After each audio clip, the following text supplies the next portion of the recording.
الحمد للہ الذی ذی العزت والعلا والصلاة والسلام علی سید الانبیاء شمس الضحیٰ بدر الدجا نور الہدی منبع الجود والعطا اما بعد اعوذ باللہ من الشیطان الرجیم بسم اللہ الرحمن الرحیم قل للمؤمنین یغضوا من ابصارہم صدق اللہ العظیم وصدق رسولہ النبی الکریم ونحن علی ذلک لمن الشاہدین والشاکرین والحمد للہ رب العالمین ان اللہ وملائکتہ یصلون علی النبی یا ایہا الذین آمنوا صلوا علیہ وسلموا تسلیما الصلاة والسلام علیک یا سیدی یا رسول اللہ وعلى آلک واصحابک یا سیدی یا حبیب اللہ۔ تمام تعریفیں حمد و ثنا اللہ تبارک و تعالی کے لیے، درود و سلام نبی اکرم نور مجسم شفیع معظم آقا کل ختم رسول دانائے سبل احمد مجتبیٰ جناب حضرت محمد مصطفیٰ صلی اللہ تعالی علیہ وسلم کی ذات والا صفات کے لیے حمد و صلوات کے بعد، اسلام فطرت کے عین مطابق دین ہے۔ نبی پاک صلی اللہ تعالی علیہ وسلم نے فرمایا ہے کہ میں اخلاق عالیہ کی تکمیل کرنے کے لیے دنیا میں آیا ہوں۔ جتنے اخلاق ہو سکتے تھے، جتنی خوبصورتیاں ہو سکتی تھیں، جتنی اللہ کو محبوب تھیں، وہ ساری میرے نبی کریم نے بیان فرمائی، ساری رسول کریم صلی اللہ تعالی علیہ وسلم نے بیان کر دی ہیں، جتنی خوبصورتیاں ہو سکتی تھیں۔ کچھ لوگ ایسے ہوتے ہیں جو بیچارے بائی نیچر ہی کچھ پریشانیوں کا شکار ہوتے ہیں، اور قرآن مجید نے جو ارشاد فرمایا نا کہ کچھ لوگ نفس کی خواہش کو اپنا خدا بنا لیتے ہیں، تو وہ بلا وجہ بھی بہت ساری باتیں کرتے ہیں جن کا کوئی وجود نہیں ہوتا۔ عورت کو حقوق دلانے کے لیے بہت سارے لوگ بہت ساری غلط باتیں کرتے ہیں۔ جو لوگ یہاں سے کسی کو لے جاتے تھے نا دبئی دھوکہ دے کے، اور لے جاتے تھے یورپ میں، عرب ممالک میں دھوکہ دے کے لے جاتے تھے، تو وہ بھی کوئی خواب ہی تو دکھاتے تھے، اتنے لاکھ تنخواہ ہوگی، اتنا کچھ ہوگا۔ وہاں جا کے پتہ چلتا تھا کہ جیب سے بھی دینے پڑیں گے کچھ۔ بہت سارے لوگ ایسے ہوتے ہیں، وہ سارے خوبصورتی کے نام پر ہی دھوکہ دیتے ہیں۔ آپ کو پتہ ہے کہ جو آدمی کسی کو لالچ دیتا ہے تو کسی کو لوٹنے کے لیے اسے لالچ دینا بڑا ضروری ہوتا ہے۔ لوگ پہلے لالچ دیتے ہیں، پھر لوٹتے ہیں۔ پہلے مکمل لالچ دیتے ہیں، یہ چیز مل جائے گی، یہ چیز مل جائے گی۔ لوگ مکمل لالچ دیتے ہیں، اس کے بعد پھر لوٹتے ہیں۔ اور اگر لالچ نہ دیں تو کوئی آدمی قابو آئے گا؟ لوگ لوٹتے ہیں لالچ دے کر۔ اچھا، اب وہ جو جس کو لالچ دیا جا رہا ہوتا ہے وہ کہہ رہا ہوتا ہے کہ نہیں نہیں تمہیں نہیں پتا، وہ اس وقت ماننے کو تیار نہیں ہوتا۔ وہ کہتا ہے اتنی خوبصورت باتیں کر رہا ہے، اتنی اچھے پیغام دے رہا ہے، تم میرے دشمن ہو، تم مجھے منع کر رہے ہو۔ ہوش تب آتی ہے کہ جب سب کچھ لٹ جاتا ہے۔ عورت کو ویسے بھی قابو کرنا بڑا آسان ہوتا ہے۔ اعلیٰ حضرت بریلوی رحمۃ اللہ علیہ فرماتے ہیں بیٹیاں نازک شیشیاں ہوتی، ان کو تو ذرا سی چوٹ لگے تو ٹوٹ جاتی۔ دیکھیں کتنا بڑا جملہ کہا بریلی کے امام، نازک شیشیاں۔ ذرا کوئی آدمی گمراہ کرتا ہے، ذرا خراب کرتا ہے۔ اب دیکھیں نا، یہ جو بچیوں کو بچے مس گائیڈ کرتے ہیں، انہیں بڑے بڑے خواب دکھاتے ہیں، وہ بیچاری ماں باپ کو چھوڑ کے، بہن بھائی کو چھوڑ کے اس کے ساتھ شادی کرتی ہے، پھر جو اس کا بعد میں اشر ہوتا ہے، آپ ادلیاں نو سردار پہن تکے تے شرما والیاں نو جھوٹے ڈولیاں دے۔ پھر وہ بیچاری ماں باپ رکھتے نہیں، وہ ظلم کرتا ہے، تو کتنی بڑی تکلیف میں وہ بچی آ جاتی۔ نازک شیشی ہوتی ہے نا تو ٹوٹ جاتی۔ یہی حال اب جدید خواتین اور یہ جو کچھ اینکر پرسن ہیں، یہ اصل میں نا یہ آپ کو سیاست سکھاتے ہیں، لیکن یہ مادر پیدر آزاد لوگ ہیں، بالکل آزاد۔ یہ تو علماء شور نہ کریں، بات نہ کریں، گفتگو نہ کریں، مشائخ بات نہ کریں، اور یہ جو کچھ سنجیدہ اور دینی طبقہ ہے یہ کچھ شور نہ کرے، یہ تو روڈوں پہ ننگے ہو کے آ جائیں معاذ اللہ۔ خوفناک نظریہ رکھتے ہیں یہ لوگ۔ عورت کو کہتے ہیں تیرے حقوق ہم تجھے لے کے دیں گے۔ مثلاً وہ کون سا حق ہے جو تم نے لے کے دینا ہے؟ میرے نبی کریم صلی اللہ علیہ وسلم اس کو بیٹی بھی بنایا ہے، اس کو بہن بھی بنایا ہے، اس کو ماں بھی بنایا ہے، اسے بیوی کا عالی شان رتبہ بھی عطا فرمایا ہے۔ اور چونکہ بیٹی کا بھی حق بڑا بیان کیا جاتا ہے، بہن کا بھی، ماں کا بھی، اور بیوی کے معاملے میں لوگ سمجھتے ہیں کہ زیادہ بات نہیں کرنی چاہیے، شاید مسئلہ خراب ہو جائے. حالانکہ نبی پاک صلی اللہ تعالیٰ علیہ وسلم نے بیوی کے بارے میں پتہ کیا فرمایا؟ فرمایا جب تم نکاح کر لیتے ہو تو اپنا ایمان محفوظ کر لیتے ہو. اب میں اس کی شرح نہیں کرتا، آپ خود کر لیجئے گا کہ وہ ایک ایسی شخصیت ہوتی ہے کہ جس کی موجودگی میں آپ کا ایمان محفوظ ہے. اب میں نہیں سمجھتا کہ اس سے بڑی بات کوئی اور ہو سکتی ہے. جس کی موجودگی میں آپ کا ایمان، اور بھائی یہ حدیث پاک عرض کر رہا ہوں، نکاح جب کوئی کر لے تو اس نے اپنا ایمان مکمل کر لیا. اس کا معنی یہ ہوا کہ آپ کا ایمان محفوظ ہے اس کی موجودگی میں. تو اس سے زیادہ بھی، یعنی ایمان سب سے قیمتی چیز ہے نا، تو اس کے محفوظ ہونے کی وجہ حضور نے نکاح بیان کر دی. تو اب میرا خیال ہے بیوی اگر کوئی اس سے بڑا حقوق مانگے گی تو بیوقوفی کرے گی. اتنا بڑا درجہ نبی کریم نے اسے عطا کر دیا، اتنا بڑا مقام دے دیا کہ تو خاوند کے ایمان کے محفوظ ہونے کا ذریعہ بن گئی ہے. عورت کو جو حقوق رسول کریم صلی اللہ تعالی علیہ وسلم نے عطا فرمائے، نبی پاک نے جو حقوق دیے، دیکھیں نا، حضرت عبداللہ ابن عمر رضی اللہ تعالیٰ عنہ کی اہلیہ بیمار تھی تو جلدی جلدی سے وہ آئے. تو جب بہت جلدی ہو، سفر بڑا شدید تھا، تو آپ نے جلدی سے نماز ادا کی، جلدی سے چلے. آپ کے خادم کہنے لگے حضور خیریت ہے؟ فرمایا میری بیوی بیمار ہے. تو اس نے عرض کی حضور آپ کی اہلیہ بیمار ہے. تو آپ نے نماز بھی جلدی سے پڑھی، سفر بھی جلدی جلدی کیا. تو فرمانے لگے یہ وہ چیزیں ہیں جو ہمیں مدینے والے رسول نے سکھائی. آپ اس کیفیات کو سمجھیں کہ حضور صلی اللہ علیہ وسلم نے درس دیا. اور پھر ایک اور بہت بڑی بات، یہ فضیلت کسی اور کو نہیں دی. جو عورت کو حضور نے فضیلت دی، یہ فضیلت کسی اور کو نہیں دی. کبھی حضور نے فرمایا ہے کہ تمہارا ابا تمہارے ساتھ ہے، بہت سخت رویہ کرے تو تم نے اس کو اس سختی پر داد دینی ہے. فرمایا چلو اگر وہ زیادتی بھی کرے تو تم نے اس کے ساتھ سلوک اچھا ہی کرنا ہے. لیکن آپ ایک بات کو سمجھے نا کہ بچے کے بارے میں، بیٹے کے بارے میں، بیٹی کے بارے میں فرمایا 10 سال کے ہو کے نماز نہ پڑھے تو سختی کرو، تمہارا ڈنڈا بھی لٹکنا چاہیے.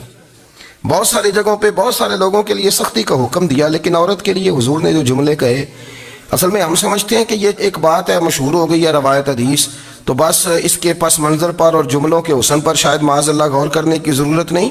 ذرا اس لفظ کی تاثیر پر غور کریں. حضور نے فرمایا عورت ٹیڑھی پسلی سے پیدا کی گئی ہے، یہ ٹیڑھی ہے، کو سیدھا کرنے کی کوشش کرو گے تو ٹوٹ جائے گی. تو حضور پھر ہمارے لیے حکم کیا ہے؟ فرمایا جیسی ہے تم اسی کے ساتھ نبھا کرو. آپ سمجھیں کہ اتنا محفوظ حضور نے درجہ دے دیا بی بی کو، اتنا محفوظ کہ فرمایا غلطی بھی ہو تو میرے غلاموں تم اس کے ساتھ نبھا کرو، گزارا کر لو. کو کیا اور حق چاہیے عورت کو، جس کو اس کی غلطیوں سمیت نبی پاک نے قبول کرنے کا حکم دے دی کہ اس کی کمزوریوں سمیت قبول کر لو. اب اس کو اور کیا کوئی کمزوریوں سمیت قبول کرتا ہے؟ کبھی آپ دکان پہ بیٹھے ہو تو آپ کہیں بھی اس میں یہ بھی غلطی، میرے مال میں یہ بھی کمزوری ہے، یہ بھی کمزوری ہے، یہ بھی کمزوری ہے، تو کر لے قبول. کرتا ہے کوئی؟ کوئی شخص ایسا ہو جو کسی چیز کی کمزوریاں بیان کر کے کہ اسے قبول کرو؟ پر رسول کریم صلی اللہ تعالی علیہ وسلم نے نا ہمیں سبق دیا، حضور نے ہمیں درس دیا، نبی پاک نے ہمیں پیغام دیا. فرمایا یہ ٹیڑھی ہے، سیدھی کرنے کی کوشش کرو گے تو بیچاری ٹوٹ جائے گی، تو اس کے ساتھ نبھا کر جاؤ. آپ میری بات کو سمجھیے گا. چلیں میں اس پر ایک اور بخاری مسلم کی حدیث پڑھتا ہوں. حضرت سلمان فارسی رضی اللہ تعالیٰ عنہ اور حضرت ابو درداء کے درمیان بھائی چارہ تھا. مکے سے مدینے جب لوگ آئے تو حضور نے بھائی بھائی بنایا تھا. ان کے درمیان بھائی چارہ تھا تو ابھی پردے کی آیات نازل نہیں ہوئی تھیں، تو لوگ ایک دوسرے کی طرف جاتے تھے. حضرت سلمان فارسی رضی اللہ تعالیٰ عنہ حضرت ابو درداء رضی اللہ تعالیٰ عنہ کے گھر میں تشریف لے گئے تو دیکھا کہ ان کی بیوی بڑی غمگین بیٹھی ہیں. تو ہم نے فرمایا بہن کیا ہوا؟ تو کہنے لگی تمہارے بھائی کو دلچسپی کوئی نہیں رہی، ہر روز روزہ رکھ لیتا ہے اور ساری رات نفل پڑھتا ہے. حضرت سلمان فارسی کہنے لگے ٹھیک ہے کر لیتے ہیں بندوبست. نماز دین ہے کہ نہیں؟ دین ہے نا یہ چیزیں. لیکن حضرت سلمان فارسی جناب ابو درداء سے کہنے لگے آج میں نے تیرے گھر میں رہنا رات کو، کیونکہ وہ تو ساری رات نماز پڑھتے تھے، نفل پڑھتے تھے. انہوں نے کہا ٹھیک ہے. ایک بستر لا کے بچھا دیا حضرت سلمان فارسی کے لیے. سلمان فارسی فرمانے لگے دوسرا بھی لا. کہا وہ کیا کرنا ہے؟ فرمانے لگے تو نے بھی سونا ہے، میں نے بھی سونا ہے، تو نے بھی سونا ہے. عشاء پڑھیں گے اور پھر دونوں سوئیں گے. کہا میں نے تو نماز پڑھنی ہے. فرمایا تہجد کے وقت اٹھ کے پڑھیں گے، اللہ کے رسول بھی رات آخری حصے میں جا کے نماز پڑھتے.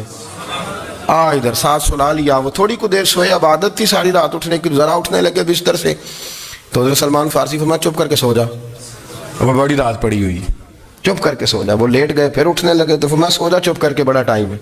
سحری کے وقت اٹھے، نفل پڑھے. ان کا ارادہ تھا روزہ رکھنے کا، تو فرمانے لگے کل رکھا تھا نا نفلی روزہ؟ جی رکھا تھا. پرسوں بھی رکھا تھا، ترسوں بھی رکھا تھا. فرمایا آج نہیں رکھنا، آج میں تیرا مہمان ہوں، سارا دن کٹھے مل کے روٹیاں کھائیں گے، آج نہیں روزہ رکھنا. سلا دیا۔ اب حضرت ابو درداء رضی اللہ تعالیٰ عنہ کہہ تو کچھ نہ سکے، پر کہنے لگے سلمان تم پتہ ہے تم کیا کر رہے ہو، نہ تم نے مجھے رات اٹھ کے زیادہ نفل پڑھنے دیے، سویرے روزہ نہیں رکھنے دیا۔ تو حضرت سلمان فارسی کہنے لگے کوئی لمبی بات تو نہیں نا، چلتے ہیں نا ابھی فجر میں مسجد نبی میں، تو نبی پاک کو بتاتے ہیں سرکار دو عالم علیہ السلام کی خدمت میں تو اپنی بات کرنا، میں اپنی کروں گا، حضور نتیجے کا اعلان فرما دیں گے، بات طے ہو جائے گی۔ حاضر خدمت ہوئے، عرض کی یا رسول اللہ صلی اللہ تعالیٰ علیہ وسلم، یہ ساری رات نفل پڑھتے ہیں، ہر روز روزہ رکھتے ہیں، ان کی اہلیہ غمگین بیٹھی ہیں، حکم فرمائیں۔ تو نبی پاک صلی اللہ علیہ وسلم نے فرمایا پھر ہوا کیا؟ یا رسول اللہ میں نے رات سلایا ہے، سحری میں اٹھایا ہے، سویرے روزہ نہیں رکھنے دیا۔ نبی پاک نے فرمایا سلمان فارسی نے ٹھیک کیا، سلمان فارسی نے ٹھیک کیا۔ پھر حضور نے فرمایا، نبی کریم نے فرمایا ابو درداء تیرے اوپر اگر اللہ کا حق ہے، اس کے رسول کا حق ہے، دین کا حق ہے، تو فرمایا تیری آنکھ کا بھی تیرے اوپر حق ہے، تیرے وجود کا بھی تیرے اوپر حق ہے۔ یہ حضور نے فرمایا تیرے بچوں کا بھی تیرے اوپر حق ہے، تیری بیوی کا بھی تیرے اوپر حق۔ اس حق کو بھی سمجھے، حقوق اللہ بھی ہیں، پر تیری آنکھ کا بھی تیرے اوپر کیا مانا کہ تیری آنکھ سونا چاہتی ہے تو اسے سلا بھی، تیرے وجود کا بھی تیرے اوپر حق ہے، تو تیرا وجود آرام کرنا چاہتا ہے تو اسے آرام بھی کرا۔ اور پھر وہاں نبی پاک صلی اللہ علیہ وسلم نے فرمایا میں تم سب، سننا یہ لفظ حدیث کے، حضور نے اسی موقع پر فرمایا میں تم سب سے زیادہ اپنے رب کو جانتا ہوں اور میں تم سب سے بڑھ کر اپنے رب سے ڈرتا ہوں۔ حضور فرمانے لگے میں روزہ بھی رکھتا ہوں، افطار بھی کرتا ہوں، یعنی کبھی رکھتا ہوں اور کبھی نہیں رکھتا۔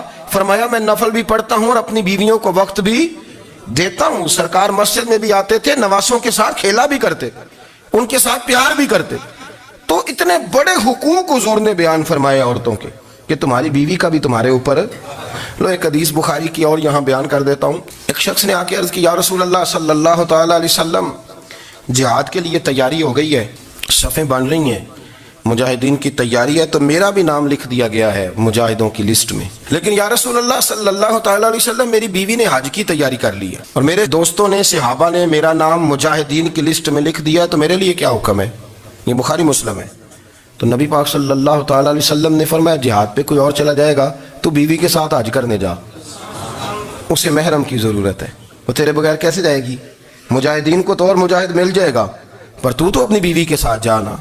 نبی پاک صلی اللہ علیہ وسلم نے مرد کو محافظ بنایا ہے، عورت کو مرد کا قیدی نہیں بنایا، بلکہ عورت کو حفاظت عطا کی اور مرد کو اس کا محافظ بنایا۔ اب بچیاں آزاد ہونا چاہتی ہیں، اور آزادی بھی وہ والی کہ جو بنیادی طور پر آزادی نہیں، فحاشی ہے۔ میں نے بہت پہلے کہا ہے کہ اسلام بیٹیوں کو قیمتی سمجھتا ہے۔ جس بندے کے پاس 20 تولے سونا ہو وہ چوک میں لے کے نہیں آتا، وہ قیمتی چیز ہے، اس نے چھپا کے رکھی ہوتی ہے۔ تو جو نبی پاک صلی اللہ علیہ وسلم کا کلمہ پڑھنے والے بیویاں، اسلام انہیں قیمتی سمجھتا ہے، کہتا ہے کہ تم قیمتی ہو لہذا گھر کے اندر رہو، تم باہر نہ ہو۔ لیکن عورتیں ہیں کہ ان کو بلا وجہ لوگ خراب کر دیتے ہیں اور بلا وجہ وہ اس مغالطے کا شکار ہو جاتی ہیں۔ اب آگے بڑھتے ہیں۔ قرآن مجید نے سورہ نور کی آیت نمبر 30 میں کہا کہ کل للمؤمنین یغضوا من ابصارہم، فرمایا کہ اے محبوب علیہ السلام مومن مردوں سے کہہ دو کہ اپنی نظریں جھکا کے رکھیں، اپنی نظریں۔ اور اگلی آیت میں فرمایا وَقُلْ لِلْمُؤْمِنَاتِ يَغْضُضْنَ مِنْ أَبْصَارِهِنَّ، فرمایا کہ اے محبوب مومن عورتوں سے بھی کہہ دو کہ اپنی نظریں جھکا۔ مرد بھی اپنی نظر جھکا کے رکھے گا عورت کی طرف، لیکن یہ ساری پابندی صرف مرد پر نہیں، عورت بھی غیر محرم کا چہرہ نہیں دیکھے گی، اس پر بھی اسی طرح نظر جھکانے کا حکم ہے، جس طرح کہ وہ ہر دکاندار کو بھائی جان کہہ کے گفتگو کرنے کی اس کو بھی اجازت نہیں ہے کہ وہ بھی وہ سمجھے کہ پابندی تو مرد نے کرنی تھی، میں نے تھوڑی کرنی تھی۔ وہ جس کے پاس جائے، جہاں بھی جائے، ڈاکٹر کے پاس جائے، باہر جائے، تو وہ جس طرح مرضی اس کا دل چاہے وہ بات چیت کرے، اس کی عورت کو بھی اجازت اسلام نہیں دیتا۔ بنیادی طور پہ اسلام شرم و حیا کا دین ہے، حیا کی بات کرتا ہے۔ حیا کی جب ہم تعریف کرتے ہیں تو حیا کی تعریف یہ ہے کہ کوئی کبھی چیز دیکھ کے نا تو آپ کی طبیعت میں کراہت محسوس ہو، آپ کوئی غلط جملہ منہ سے نکالتے ہوئے ذرا جھجکیں، آپ کوئی غلط بات کرتے ہوئے تھوڑا بوجھ محسوس کریں۔ ہمارے ہاں تیزی سے فروغ پایا ہے بے حیائی، سنگیوں کی محفلیں، یاروں کی محفلیں، اس میں غلیظ گفتگو ہوتی ہے، الا ماشاء۔ دوستوں کو بڑی پاک صاف گفتگو کرنی چاہیے، دوستی کا رشتہ بڑا مقدس رشتہ ہے، جو یہاں ایک دوسرے سے پیار کریں گے جنت میں بھی اکٹھے داخل کیے جائیں گے۔ شرط یہ ہے کہ پیار اللہ رسول کی رضا کے لیے ہو، لیکن اس کے اندر اگر آپ کی گفتگو کچی ہو، کمزور ہو، فحاشی والی ہو، عریانی والی ہو، ہمارے ہاں تو اب اس کو لوگ فیشن سمجھتے ہیں، اس کو مردانگی کی علامت سمجھتے ہیں کہ وہ جی ساری باتیں جی وہاں ہو گئیں، اور جس کا جو جی چاہا اس نے کہا۔ آپ جب حیا کے دائرے میں ہوتے ہیں تو آپ خود بھی سکون محسوس کرتے ہیں. دیکھیں نا, آپ کو نیند سکون سے کہاں آتی ہے؟ جہاں کمرہ بند ہو, چاروں جانب دیوار ہے, اوپر چھت ہے, خالی دروازہ بھی کھلا ہوا ہونا تو جب بندہ سکون لینا چاہتا ہے تو کہتا ہے یار ذرا دروازہ ذرا بند کر دو. وہ اچھی طرح اپنے آپ کو چھپا لیتا ہے نا حیا کے پردے میں, تو اللہ اسے سکون عطا کرتا ہے. اور جو اس سے بھی زیادہ ٹھنڈی نیند میں جانا چاہتا ہے وہ کہتا ہے لائٹ بھی بند کر دو. اب وہ مکمل طور پہ سمجھتا ہے کہ میں چاروں جانب سے چھپ گیا ہوں, اگر میں کھل کے بھی سو جاؤں گا تو میرا چونکہ پردہ قائم ہے تو مجھے کوئی دشواری نہیں ہوگی. آپ جب چھپ جاتے ہیں, جب آپ حیا کے اندر سمٹ جاتے ہیں, جب آپ چادر کے اندر آ جاتے ہیں تو آپ بہت ساری جگہوں پہ آسانی محسوس کرتے ہیں. تو حیا تو آپ کو سکون دیتی ہے, حیا تو دل کو راحت دیتی ہے. میں بڑی ذمہ داری سے بات عرض کرتا ہوں, قرآن مجید نے نا ایک مقام پہ مذاق کو, ایک مزاح ہوتا ہے خوش طبی, وہ نہیں مذاق اڑانا. قرآن پاک نے نا مذاق کو ایک جگہ پہ جاہلوں کا طریقہ بھی قرار دیا ہے. بنی اسرائیل کے لوگوں سے حضرت موسیٰ نے کہا کہ گائے ذبح کرو اور ایک ٹکڑا مقتول کو مارو, زندہ ہو کے خود بتا دے گا مجھے کس بندے نے قتل کیا. تو کہنے لگے آپ ہمارے ساتھ مذاق کر رہے ہیں. تو قرآن مجید کہتا ہے کہ حضرت سیدنا موسیٰ علیہ السلام فرمانے لگے اعوذ باللہ ان اکون من الجاہلین, فرمانے لگے میں اللہ کی پناہ مانگتا ہوں کہ میں جاہلوں میں سے ہو جاؤں. یہ مذاق کرنا تو جاہلوں کا طریقہ ہے. اگر آپ کی زبان سے بے حیائی کا جملہ نکل گیا, اگر آپ کی زبان سے بے حیائی کا جملہ نکل گیا, آپ نے کہہ دیا کہ ہم آزاد لوگ ہیں, جو مرضی کریں گے, جو مرضی کہیں گے, جو ہمارا دل میں آئے گا کریں گے, تو پھر تو لوگ آپ کا وہ حشر کریں گے کہ آپ سے برداشت ہی نہیں ہوگا. جس کا لوگ مذاق بنا لیتے ہیں اور جو مذاق بن جاتا ہے پھر اسے کوئی جینے دیتا ہے. آپ حیا کی چادر میں چھپیں گے تو بچیں گے. اگر آپ نے اپنا مذاق بنوا لیا یہ کہہ کے کہ میں نے مرضی کرنی ہے, پھر یاد رکھنا چھپنے کو جگہ نہیں ملے گی, پھر تکلیف میں آ جائیں گے, پھر بہت بڑی اذیت کا شکار ہو جائیں. شرم و حیا, عرب کے اندر جو کنواری لڑکیاں تھیں ان میں بڑی حیا ہوتی. الحمدللہ میں بڑے فخر سے کہتا ہوں کہ میرے پنجاب کی, میرے پاکستان کی بیٹیاں بھی 20 دفعہ ان کا ابا کہے تیری شادی کرنی ہے تو وہ آنکھ نہیں اٹھا پاتی آج بھی. یہ تو وہ چند لوگ ہیں جو کہتے ہیں ہم ہائی کلاس ہو گئے, ہمیں نہیں پتا کہ وہ روشن خیال ہو گئے ہیں کہ روغن خیال ہو گئے, پتہ نہیں کدھر چلے گئے. ورنہ ہماری بیٹیاں آج بھی جب ان سے ان کا باپ, ان کی ماں بات کرتی ہے تیری شادی کی, تو وہ تو شرم کے ساتھ پچھلے سے پچھلے کمرے میں چھپتی ہیں. یہ اللہ نے فضل کیا ہوا ہے اس ملت پر. تو عرب کی لڑکی بڑی حیا والی ہوتی تھی, اس سے کوئی بات کرنی پڑتی تھی تو 20 دفعہ بات کی جاتی, پھر بھی وہ عورت چھپتی پھرتی تھی. حضرت عائشہ صدیقہ رضی اللہ تعالیٰ عنہ فرمانے لگیں میرے نبی پاک صلی اللہ علیہ وسلم عرب کی کنواری لڑکیوں سے بھی زیادہ حیا کرنے والے. قاضی اجاز مالکی نے, شیخ عبدالحق محدث دہلوی نے, دیگر بزرگ جو سیرت نگار گزرے انہوں نے لکھا ہے کہ نبی پاک صلی اللہ علیہ وسلم کے اندر 100 مردوں سے زیادہ طاقت تھی. 100 مردوں سے زیادہ طاقت. اب جو بات کہنے لگا ہوں, جو نتیجہ دینے لگا ہوں, اس پر خاص توجہ آپ فرمائیں گے. ذرا فکری طور پر, نظریاتی طور پر ایک چیز کو سمجھیے. ہم سمجھتے ہیں کہ جوان لڑکا ہے جی جو مرضی کرے, عمر ہے جی. آپ ذرا بات پر غور کیجئے گا کہ حضور صلی اللہ علیہ وسلم میں طاقت 100 مردوں سے زیادہ ہے اور حیا کنواری لڑکیوں سے بھی زیادہ ہے. ذرا اس بات کا تقابلی جائزہ کیجئے گا کہ طاقت 100 مرد سے زیادہ ہے لیکن حیا کنواری لڑکی سے بھی زیادہ ہے. اس کا معنی یہ ہوا کہ جس ٹہنی کو پھل زیادہ لگ جاتے ہیں وہ جھکا کرتی. تو حیا تو حسن ہے, حیا تو آپ کو پاک صاف کرے گا, حیا تو آپ کو نرالا کرے گا.